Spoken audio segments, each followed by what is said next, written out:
Hey guys, Zack here, and this is my review of Solar Opposites.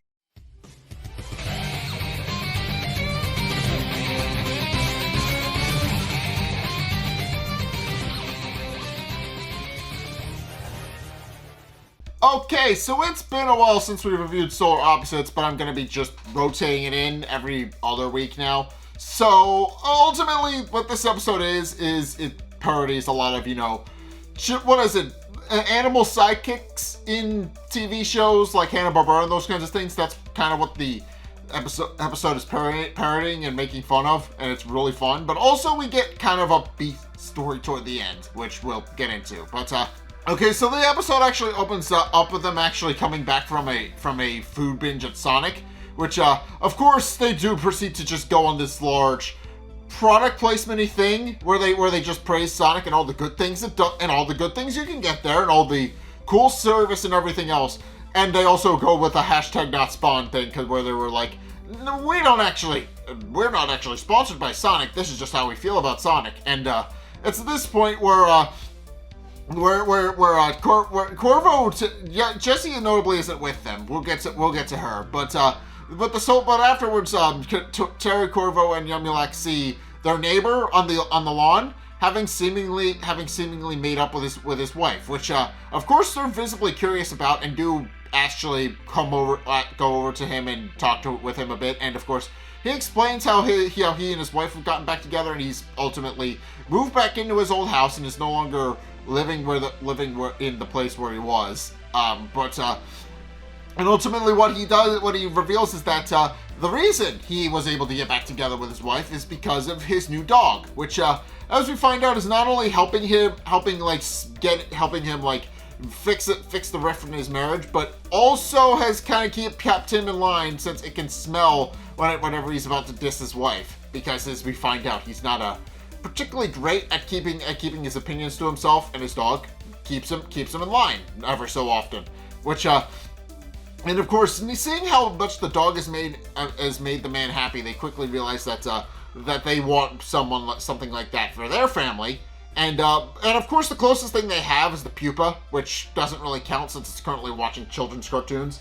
But of course, Terry, Corvo, and Yumulak start racking their brains, pointing out that they want some sort of animal to live in the house. And ultimately, Corvo pits that gives the idea that they get a cat, which of course they point out isn't really a great idea, pointing out that all the times that cats have actually eaten, all the times aliens have eaten cats on TV. And of course Corvo points out that's just a stereotype pitched by Hollywood, but then ultimately discovers, much to their disturbed realization, that it's actually true. They proceed to eat over 20 cats before they finally okay, we need to do something about this. We're obviously not supposed to eat the cats. We're supposed to keep the animal. They're supposed to fill some sort of void in our family, and quickly realize that they need something adorable that they're not going to be tempted to eat. At which point Corvo starts watching the Pupa's cartoons, and and a very obvious parody of the Flintstones. There's this little dinosaur character that just walks up and licks the guy in the face. It's an obvious Flintstones parody, of course. But this gives Corvo an idea, and so Terry and Yumulak all go up to Aisha and insist that she makes a dinosaur friend for them. Which, of course, she admits that she doesn't really know how to do that, and also they start doing this really funny Italian accent thing, which becomes a recurring bit throughout the episode, where they're like, we make a dino, and that's essentially just a recurring bit throughout the episode. And of course, Aisha again insists that she doesn't know how to do that, at which point Corvo points out that they actually did this exact same premise in the first episode of Solar Opposites, where they brought fuzz buckets to life. And of course, point out that they can absolutely do the same thing with Dino. And of course, she points out that absolutely she completely forgot about that. And does ask them what kind of stuff they want, and they admit they just want something that's kind of a mix, that's kind of very Hanna-Barbera, of course. Which of course she does, and ultimately what comes out is a cute little dinosaur friend named Dino, who of course again is just this little funny little dinosaur thing with a hat, and it's cute at first. We'll get to that, but of course they're very excited to have a new dinosaur friend. But meanwhile, we find out that Jessie is actually the finalist in a pronunciation bee, not a spelling bee, which is, what schools normally do. But we find out that the school Jessie and Yumilek attend is a little bit weird, because they ultimately they have to have there's a pronunciation bee. And of course we find out that instead of saying the word and asking kids to spell it, they do the opposite. They the guy spells the word and asks them to figure out, to be like, what word is this? All right, what word am I spelling? And of course Jessie winds up beating her competition, which of course the principal is very happy about, pointing out that she's easily the best pronouncer in the entire school, but does point out that next she's going to regionals, and Principal Cook does tell her that she does need to learn her pronunciation. So he gives her a box of pronunciation tapes, explaining that these will help her train for regionals, and in the time being she just needs to get a lot better at it. And of course, Jessie does bring the box home as well as her trophy, and is visibly annoyed because we find out the rest of her unit was supposed to be there, and they weren't. They were busy doing Dino shenanigans. And of course, she comes home to discover that they've since created a weird clone. That's a weird animal clone that's just kind of licking everybody's face and running around and doing all sorts of shenanigans, which she's obviously very visibly pissed about, and pointing out that they were doing that instead of supporting her and coming to her pronunciation bee, which she does call them out on. And of course, they point out that ultimately Dino is going. That they ultimately point out that they're not really worried about the whole pronunciation bee, even pointing out that how many regions she could possibly go to if she's going to regionals. But because they don't fully understand what, spell... Obviously, because that's the entire premise of the show.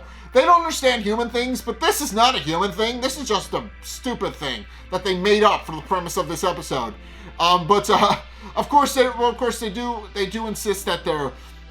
Of course, Jessie insists that she's pissed off enough of them as it is that they missed out on her pronunciation bee, but ultimately also tells them that as long as their new dinosaur doesn't get in the way of her studying, she's cool with it.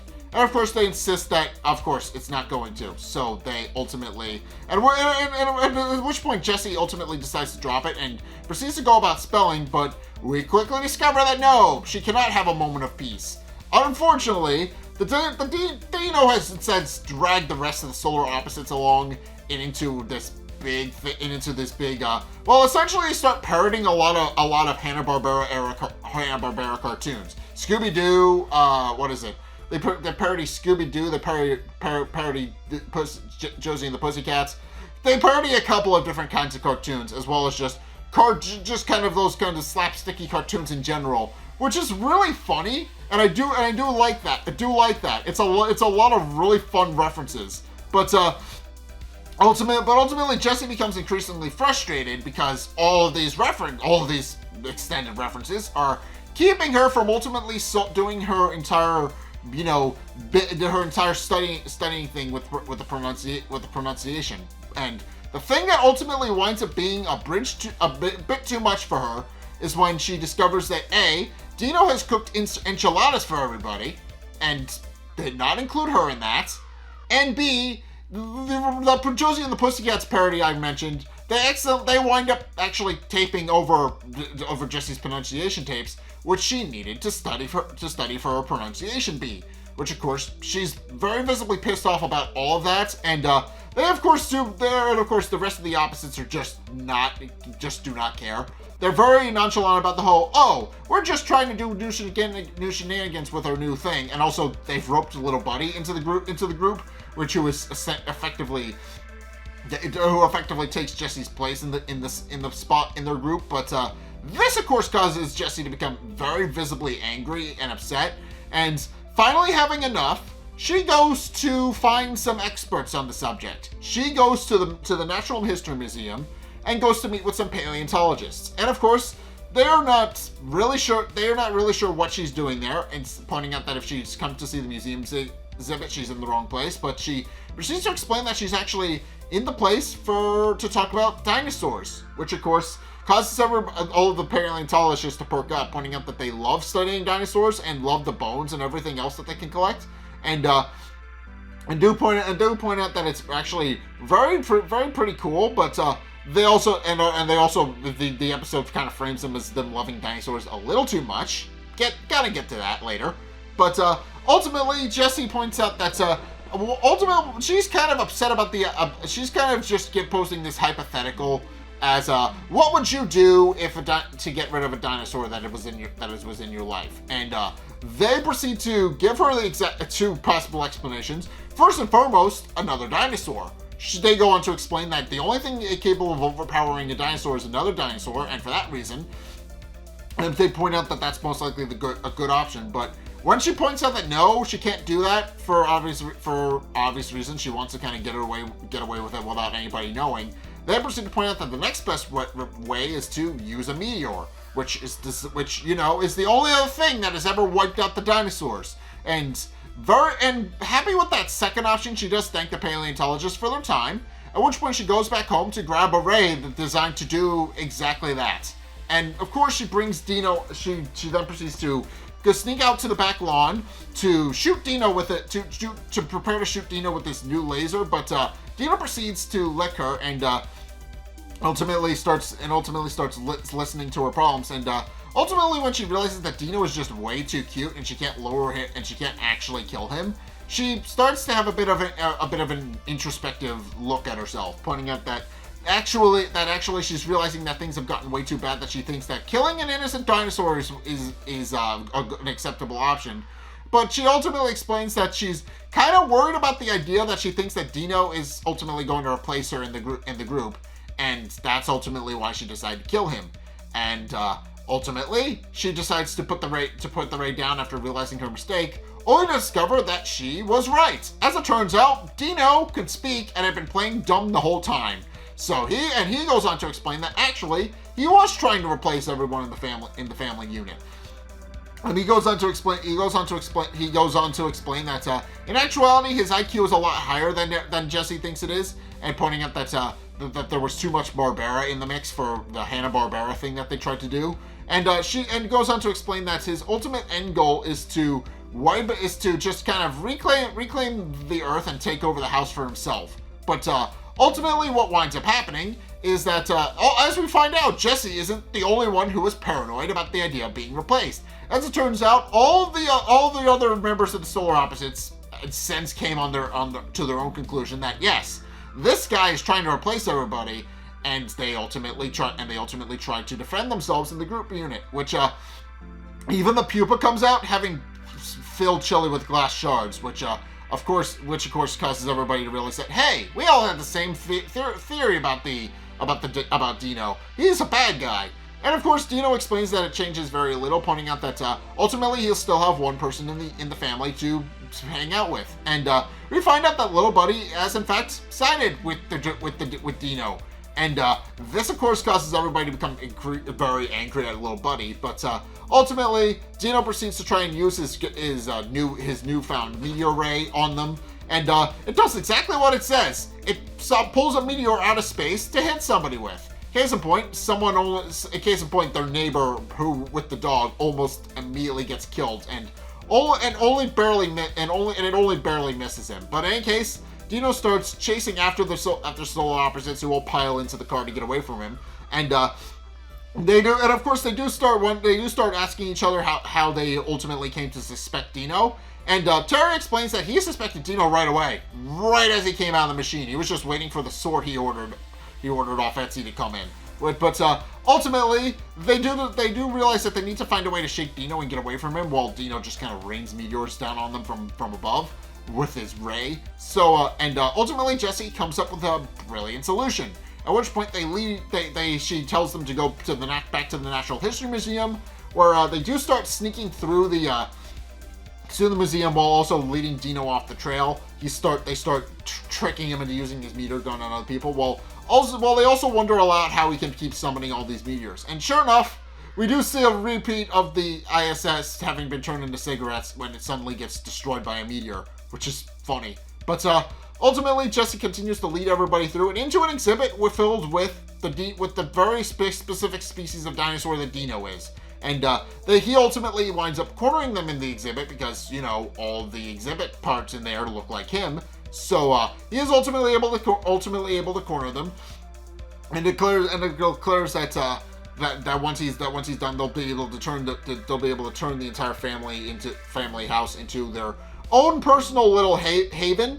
But Jesse is smart and quickly knocks the ray out of his hands. But ultimately, that doesn't stop Dino, who just decides to eat them, which Terry points out isn't a problem until he remembers until Yamilak reminds him that they're plants.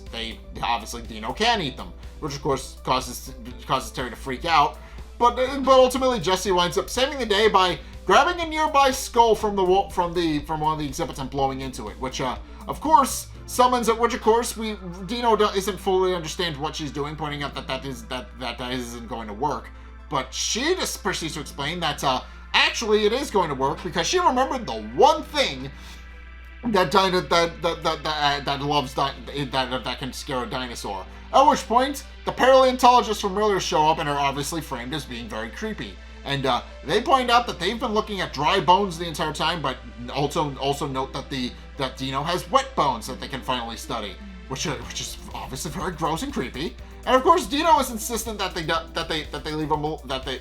they spare him, pointing out that he's a talking dinosaur. They're paleontologists. They can work something out. But of course, they point out that if they wanted to study living things, they would have become zoologists. And this, of course, results in Dino being brutally ripped apart by the paleontologists, and it's gross and disturbing as it's framed. So yeah, but in case Jesse points out that they should be safe as long as they don't do anything to piss them off. At which point, Terry accidentally points out that, hey, there's a museum, there's a mummy exhibit, which of course they aren't particularly happy about, because since they point out that since it's established earlier, they do not like the fact that nobody comes to the museum to actually study dinosaurs or any of the cool stuff ever since social media took over. So they of course are forced to leave. But in case they return back to the house. And after which, Jessie wins her pronunciation bee off screen, winds up succeeding at regionals and gets a regional statue, and everybody thanks her on their success and does congratulate her on her success. And they do point out that ultimately, now that she's done all that, now that she's successfully become a pronunciation bee expert, that they are sorry about not being there for her initially, and also do point out that they really shouldn't have tried to use an animal to bring them closer together, because ultimately it just tore them all apart. So they do point out that they do need to be better at that and realize that their family unit is pretty much perfect. At which point they all pull each other into a group hug, but discovers that little buddy wants to be part of the group hug, and obviously he betrayed them all to try and join forces with Dino, so they are not particularly looking forward to him being around the house. So they try and figure out a way to get rid of him and go upstairs to ask Aisha where to ready the cryopod so they can launch little buddy into space. But Aisha then reminds them that they already used the cryopod to launch somebody into space, and this of course causes them to try and figure out rack their brain to try and figure out who exactly it was they launched into space. And Corvo points out that it doesn't really matter because they'll probably never see the guy again. But ultimately do point out that they will just kind of dump little buddy into the garbage disposal in the meantime. But ultimately it is kind of the whole episode with the vodka shot glass bullet thing that they don't really remember all that well, but Aisha does remind them of.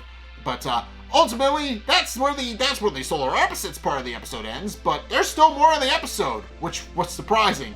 But yeah, in case this then goes into the B episode, where we are once again reestablished in the Silver Cups part of the story that they introduced last season. So yeah, we were quickly introduced to we were then introduced to various silver cops who are currently cleaning up the crime scene that Glenn was framed at back when we last saw him. And of course, they're cleaning up everything, including the gold cop that the other silver cops framed Glenn for murdering, Cronus.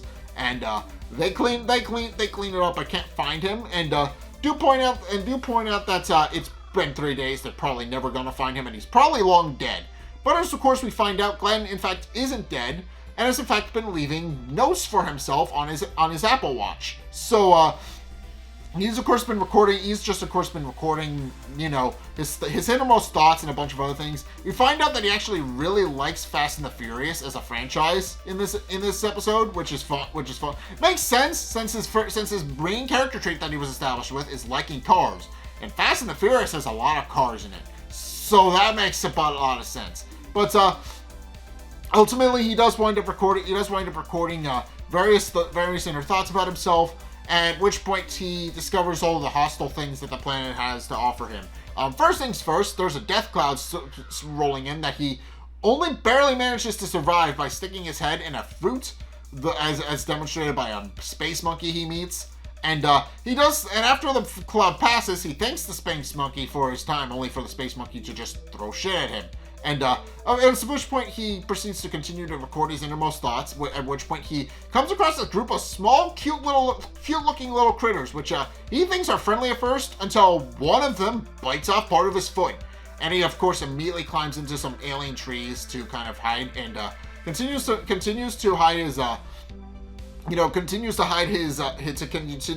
monologue to himself. At which point we find out that the trees actually shoot out a liquid into the sky after when they could become, you know, when it becomes morning. And it's kind of an erection joke. And Glenn even admits that he doesn't really like how that feels. They do make it clear that it's supposed to be an erection joke. But, you know, yeah. In any case, after Glenn gets launched out of the tree by water, he proceeds to pick himself back up, only to discover that a space shark is now hunting him. And of course, panicking, he immediately runs as far as he can and into an abandoned spaceship, where he of course falls in a river in the process and his Apple Watch gets destroyed, along with all of his innermost thoughts that he has been recording. And but after seeing after discovering that he's in a tomb, because the spaceship is full of dead aliens of an undetermined species, and he's obviously very visibly gross, but discovering that he's probably going to die in here, he starts remarking that he's not really happy about the fact that he's been stuck on this planet for 3 days, and is very visibly upset about the fact that he just can't do it. But in any case, as he starts contemplating about all the things that he's gone wrong and starts breaking down, he suddenly has a vision of Dom Toretto from the Fast and Furious franchise. And of course, Dom proceeds to give him a pep talk about how he shouldn't be willing to die alone in this abandoned spaceship. At which point, in very keeping with Dom's character, he then proceeds to tell him, and also they make a reference to the fact that Fast and Furious has had 10 movies at this point by, you know, joking about the fact that, hey, there's a 13th movie coming up that hasn't been made yet, but they've admitted that they're gonna stop at 11. They're not making a 13, so the joke kind of falls apart a little bit. But ultimately, after Dom explains the lessons he's learned in the non-existent Fast and Furious 13 that'll never be made, he then proceeds to give a very unhelpful story about very unhelpful pep talk about family that has nothing to do with Glenn's current situation. At which point he tells Glenn to run a car over his problem, and proceeds to leave as a vision in his car as a vision. At which point Glenn decides to, you know, do exactly what Dom suggests and dresses up in a bunch of the outfits and armor that the aliens were wearing, and using one of their skulls as a makeshift helmet. And at which point he proceeds to confront the space shark and does valiantly battle it, but ultimately gets his ass kicked and is about to be eaten by. And of course, Dom then proceeds to reappear as a vision, telling him that he's proud of Glenn for standing his ground, even though he did get his ass kicked and is probably going to die.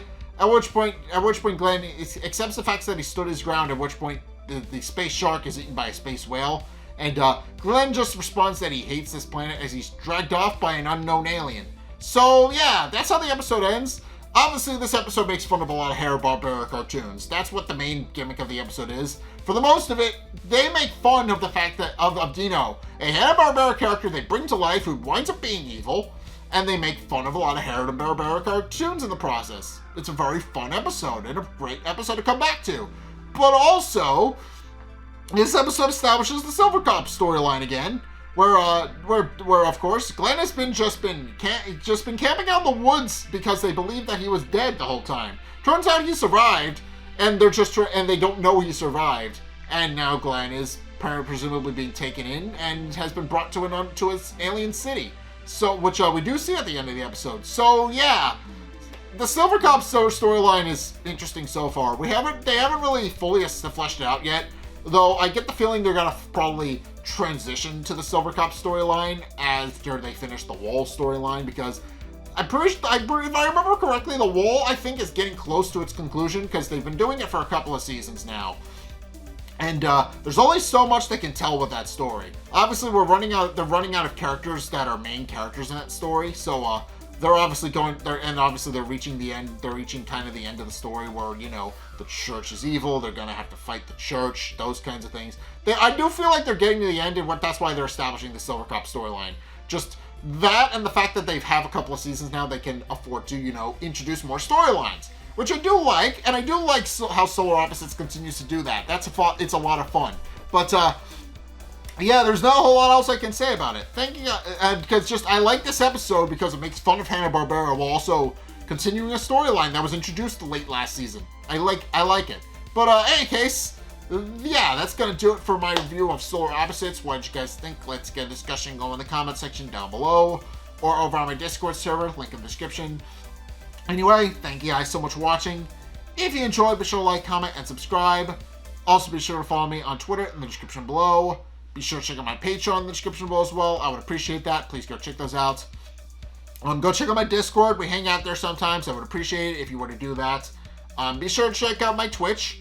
I stream Saturdays and Sundays over there, as well as over here. So if you want to see me live, and not a pre-recorded thing that I do, please go check those out. I would appreciate that.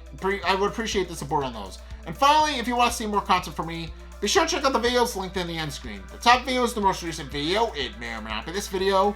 Whereas the bottom video is a video recommended to you based on what you've already seen from me. So if you want to try something new, or see more of what you like, then be sure to check both of those videos out. But in any case, thank you guys so much for watching. And until next time, I will see you guys in the next video. Peace!